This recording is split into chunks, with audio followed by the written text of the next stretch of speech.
Ah, yeah, ain't no PC, brother. Not no PC. Oh yeah, ain't no PC, brother. Not no PC. That was Lil Durk, government name Durk Devontae Banks, Grammy-winning rapper out of Chicago's Englewood, sitting in a federal jumpsuit at the Metropolitan Detention Center in Los Angeles, checking his own 13-year-old daughter through a monitored prison phone line because she told him she said he was in protective custody as a prank. And while the whole internet was laughing, his ops were watching. The feds were listening. And nobody was asking the question that actually mattered. What does this video cost him at trial? Let's get into it. On a regular day in early 2026, Rap House TV posted a clip to X. A jail phone call between Lil Durk and his eldest daughter Bella Banks. The caption read, "Lil Durk's daughter trolls him, telling him he's in PC while on jail call with him." Within hours, that post had stacked over 18,000 likes, 200 reposts, and 1.5 million views. It ran through Instagram, TikTok, and YouTube like a brushfire. Every major hip-hop outlet from Complex to XXL to Hot New Hip Hop was running with it. So what was actually on this video? Picture this. Durk, a man who has sold out arenas and made platinum records with Drake, sitting there in a federal jumpsuit talking through a prison video call system. On the other end is his 13-year-old daughter Bella, recording the whole thing for what she would later admit was just a TikTok prank. She ran him a whole story. Told him there was a new girl at her school whose dad was also locked up.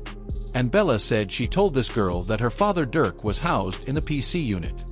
Now if you don't know what PC means in a federal detention center, Durk broke it down right there on that call. He said, "PC is protective custody. That's when you scared to be on the floor with regular people.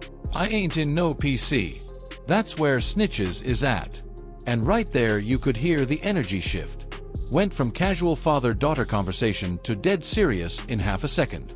Because for Durk, a man who built his entire reputation on being solid and keeping it real with the streets, having even his own daughter suggest he was on PC, even as a joke, was something he had to check immediately.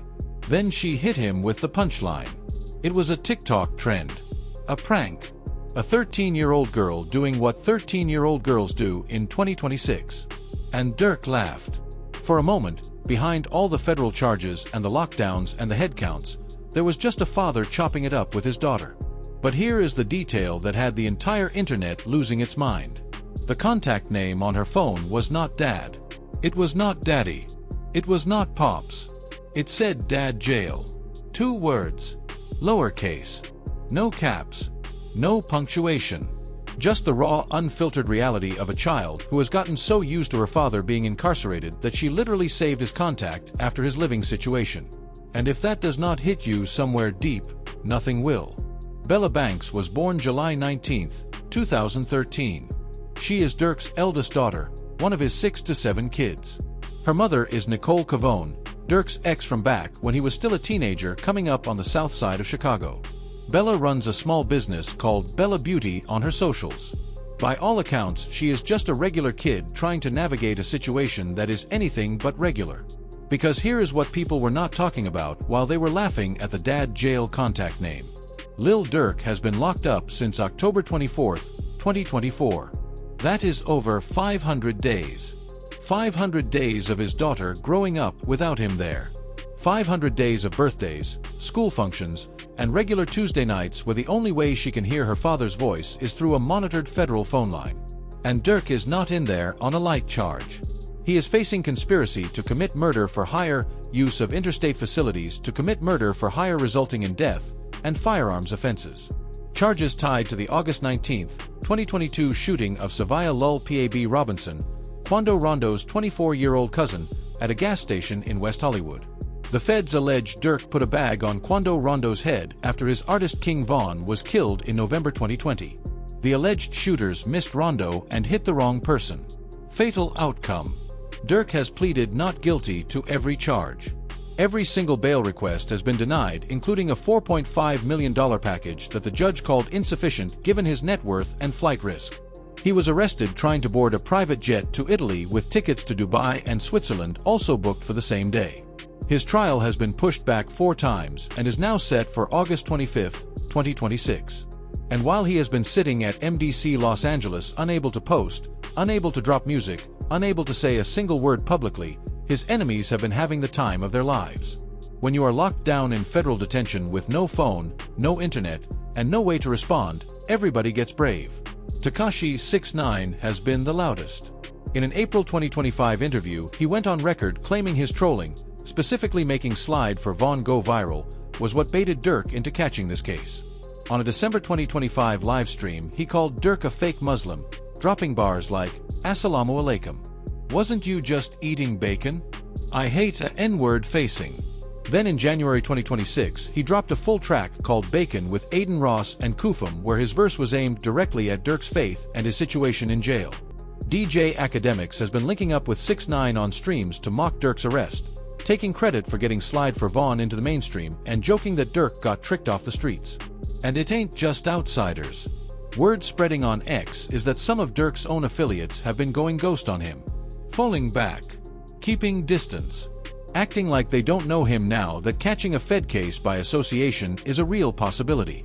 The man who built his whole empire around only the family is finding out from behind bars which members of that family were only riding when the ride was smooth. Meanwhile, Bella's video went up. His ops, including Quando Rondo, Lul Tim, and FBG, may have all been watching his situation closely. And a 13-year-old's TikTok prank just handed them a viral moment showing exactly where Durk is, what his mental state is, and how his family is navigating life without him. One X-user went straight to the point. She got to be careful with these kind of videos before she either implicates him further or leaks info to his ops. That warning, buried under a mountain of laughing emojis and free smirk hashtags, carried a truth that most people scrolling their feed were too entertained to sit with. Here is the part nobody wants to hear, but everybody needs to understand. Every single phone call that leaves the Metropolitan Detention Center in Los Angeles is automatically recorded and monitored by the federal government. Every single one. Inmates are told this before every call. Those recordings are not private. They are not privileged. They are not protected the way attorney-client conversations are. So when Bella Banks recorded that call, posted it to her socials, and it blew up across every major platform with 1.5 million views, she essentially took a federal inmate's monitored phone call and handed it to prosecutors, defense lawyers, future jurors, and literally anybody with a smartphone on a silver platter.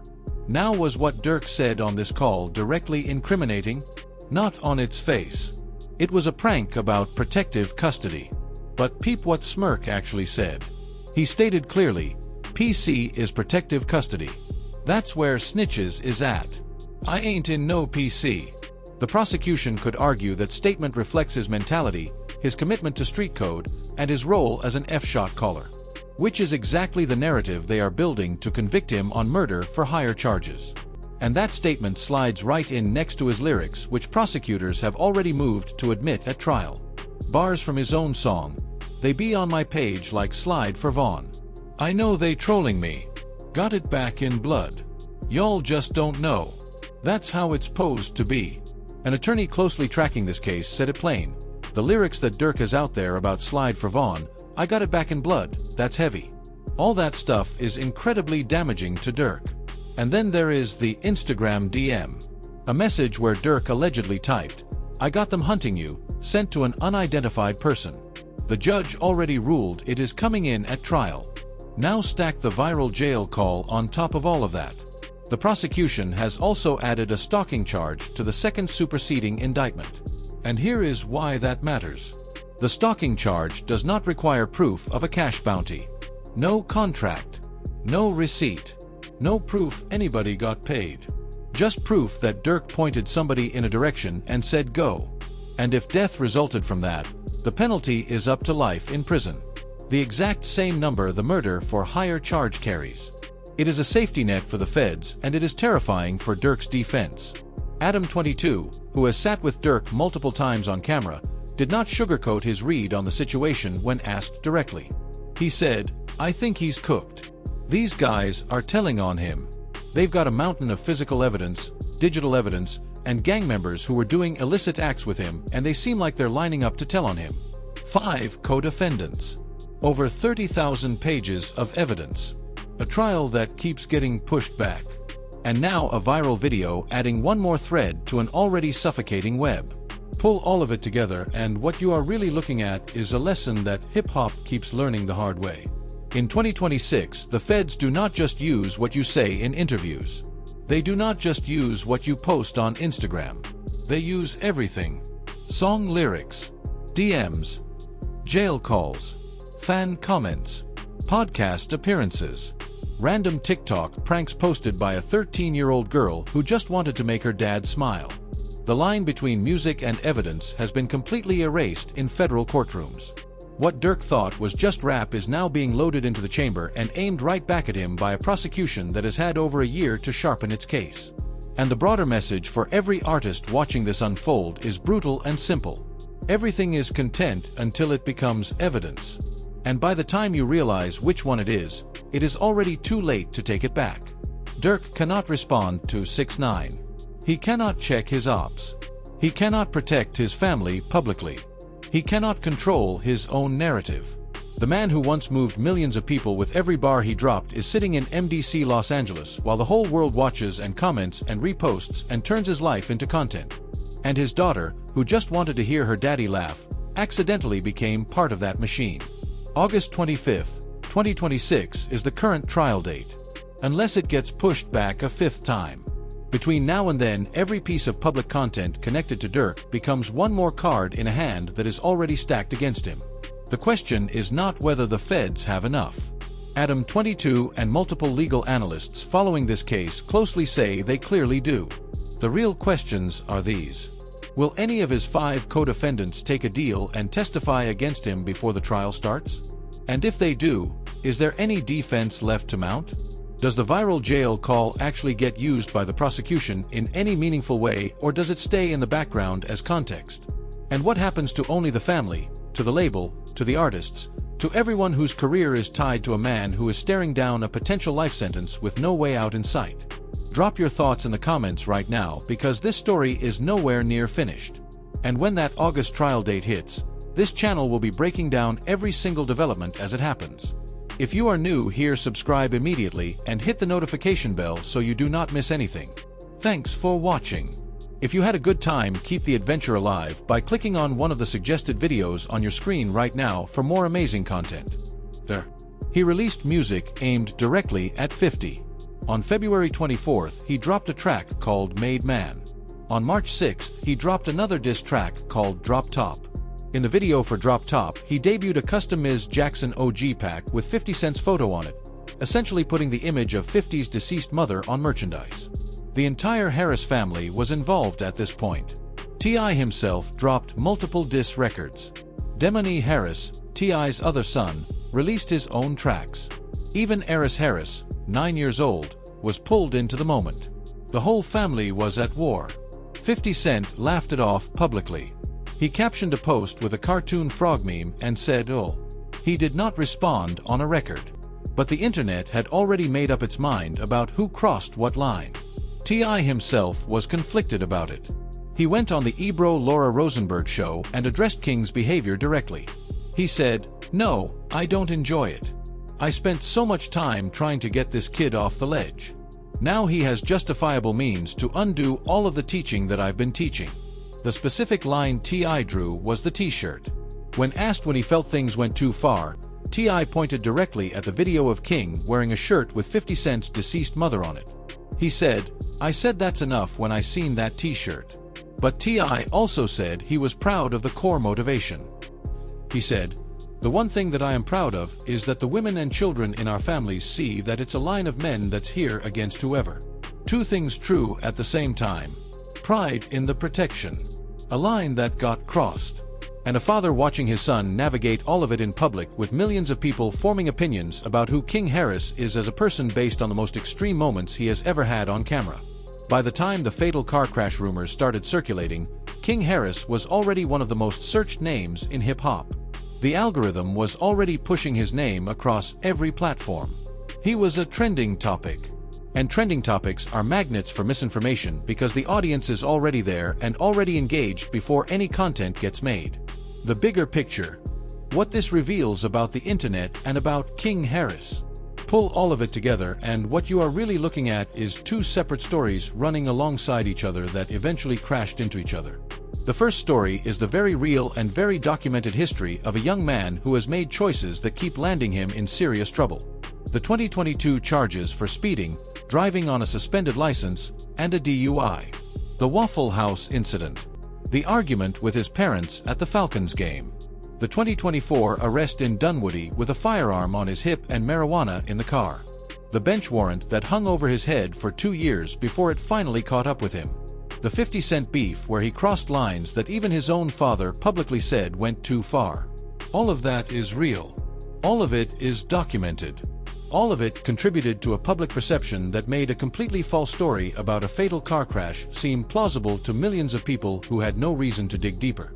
The second story is what happens when social media platforms built on engagement over accuracy get hold of a name that is already trending. The TikTok pages with no credibility.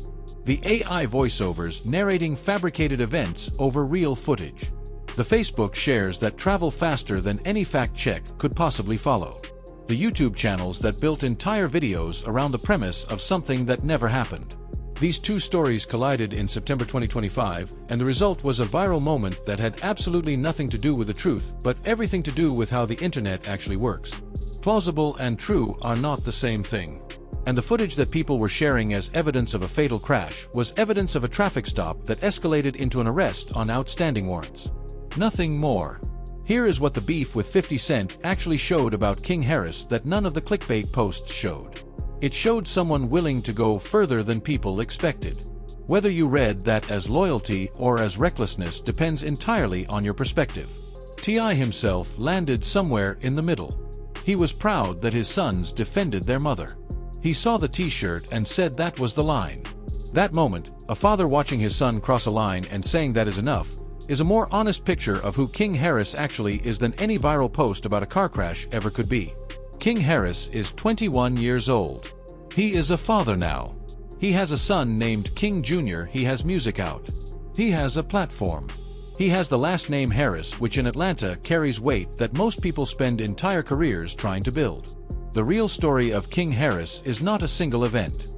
It is a series of events. It is a young man growing up in the shadow of one of Atlanta's most recognizable names, making choices that keep putting him in the path of legal consequences, while simultaneously trying to build something for himself in music and in fatherhood. The crashes in his life, both literal and figurative, are real. But the fatal crash in the title of those viral posts is not. At least not based on any evidence that actually exists. The question that nobody is asking, but everybody should be, is this. King Harris is 21 years old with a son to raise, outstanding legal matters still working their way through the courts, and a public profile that makes him a target for misinformation every time he trends. The next time a headline attaches his name to something dramatic, the instinct will be the same across every platform. People will click. People will share. People will assume the worst before they check the source. Does King Harris have the awareness now to understand that his real documented history is what makes fake stories about him so easy to sell? Does becoming a father change the calculation for a young man who has spent years making choices that his own father publicly said would land him in prison? And what about the platforms that profit from this cycle? The TikTok pages with AI voiceovers. The YouTube channels that built entire videos around fabricated narratives using real footage stripped of all context. Are there any consequences for them, or does the engagement they generate protect them from accountability the same way clicks have always protected bad faith content online? Drop your thoughts in the comments right now, because this story is not finished. King Harris is still building his career, still navigating his legal history, and still carrying a name that guarantees the whole world will be watching every move he makes.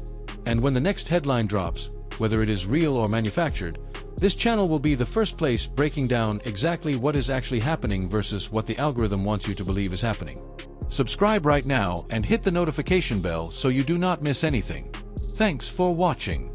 If you had a good time, keep the adventure alive by clicking on one of the suggested videos on your screen right now for more amazing content.